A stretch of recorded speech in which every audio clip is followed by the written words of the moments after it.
Assalamualaikum warahmatullahi wabarakatuh. Perkenalkan, nama saya Suryani dari kelas D jurusan Pendidikan Bahasa dan Sastra Indonesia, Fakultas Bahasa dan Sastra, Universitas Negeri Makassar.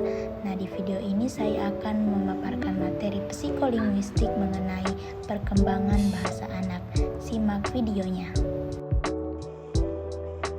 Sebelum itu kita harus mengetahui pengertian dari perkembangan bahasa anak. Perkembangan bahasa anak adalah salah satu aspek dari tahapan perkembangan anak yang diekspresikan melalui pemikiran anak dengan menggunakan kata-kata yang menandai meningkatnya kemampuan dan kreativitas anak sesuai dengan tahap perkembangannya. Perkembangan bahasa anak sebenarnya terjadi secara natural, sehingga anak tidak perlu pembelajaran bahasa yang eksplisit. Hal inilah yang membuat perkembangan linguistik pada anak sangat mengesankan. Selanjutnya yaitu teori psikolinguistik terhadap perkembangan bahasa anak. Yang pertama yaitu teori behaviorisme.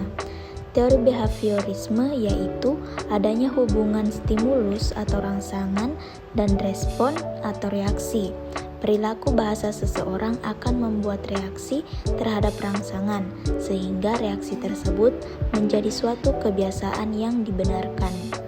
Yang kedua yaitu teori nativisme. Teori nativisme mengatakan berbahasa adalah sesuatu yang diturunkan dan lingkungan memiliki peran kecil di dalam proses pemerolehan bahasa anak. Aliran ini percaya bahwa bahasa mustahil dikuasai dalam waktu yang singkat melalui peniruan. Juga setiap manusia sudah dibekali dengan satu alat untuk memperoleh bahasa. Yang ketiga yaitu teori kognitivisme. Seperti namanya, teori ini mengutamakan perkembangan kognitif yang perlu dicapai. Barulah pengetahuan dapat keluar dalam bentuk keterampilan berbahasa. Menurut pandangan teori ini ditentukan oleh daya kognitifnya, sedangkan lingkungan atau faktor eksternal tidak mempengaruhi perkembangan bahasa anak jika ia pun tidak melibatkan secara aktif dirinya dengan lingkungannya. Yang keempat yaitu teori interaksionisme.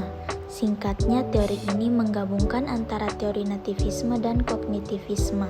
Teori ini mengatakan bahwa pemerolehan bahasa didapat dari interaksi kemampuan diri dengan lingkungan bahasa atau dipengaruhi faktor internal dan faktor eksternal.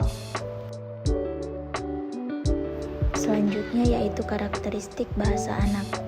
Bahasa anak-anak dikarakteristikkan secara umum oleh pola yang muncul sebagai berikut: menangis, gurling atau meraban dan mendekut, tertawa dengan suara keras dan lokalisasi, tertawa dengan mulut tertutup, bercakap-cakap, memanggil dengan satu kata, suku kata atau vocables yang artinya suara mendekati kata tetapi dengan kreasi anak, mengulangi perkataan ketika dibujuk, holophrases atau kalimat dengan satu kata. Selanjutnya yaitu tahap perkembangan bahasa anak. Yang pertama prabicara, usia lahir hingga 10 bulan. Yang kedua, kata-kata pertama bermunculan nama, usia 10 hingga 13 bulan. Yang ketiga, kombinasi kata, usia 18 hingga 24 bulan.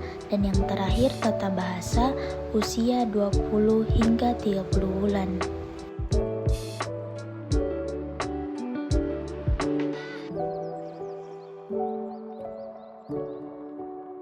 Selanjutnya yaitu pemerolehan bahasa pertama.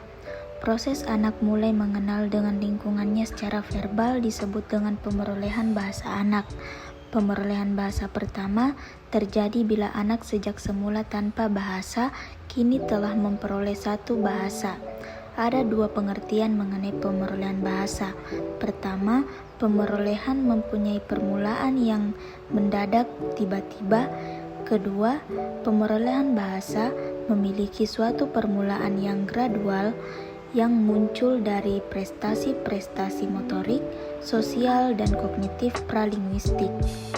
Pemerolehan bahasa pertama sangat erat hubungannya dengan perkembangan kognitif, yakni yang pertama, Jika anak dapat menghasilkan ucapan-ucapan yang berdasar pada tata bahasa yang teratur rapi, tidaklah secara otomatis mengimplikasikan bahwa anak telah menguasai bahasa yang bersangkutan dengan baik. Kedua, pembicara harus memperoleh kategori-kategori kognitif yang mendasari berbagai makna ekspresif bahasa ilmiah, seperti kata, ruang, modalitas, kualitas, dan sebagainya. Yang terakhir yaitu faktor-faktor yang mempengaruhi pemerolehan bahasa anak. Faktor yang pertama yaitu faktor biologis. Perangkat biologis yang menentukan anak dapat memperoleh kemampuan bahasanya. Ada 3 yaitu otak, alat dengar, dan alat ucap. Yang kedua yaitu faktor lingkungan sosial. Untuk memperoleh kemampuan berbahasa, seorang anak memerlukan orang lain untuk berinteraksi dan berkomunikasi. Bahasa yang diperoleh anak tidak diwariskan secara genetis atau keturunan, tetapi didapat dalam lingkungan yang menggunakan bahasa. Yang terakhir yaitu faktor motivasi.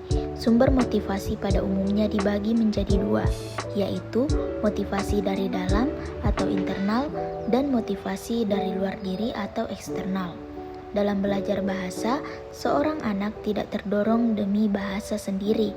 Dia belajar bahasa karena kebutuhan dasar yang bersifat seperti lapar, haus, serta perlu perhatian dan kasih sayang.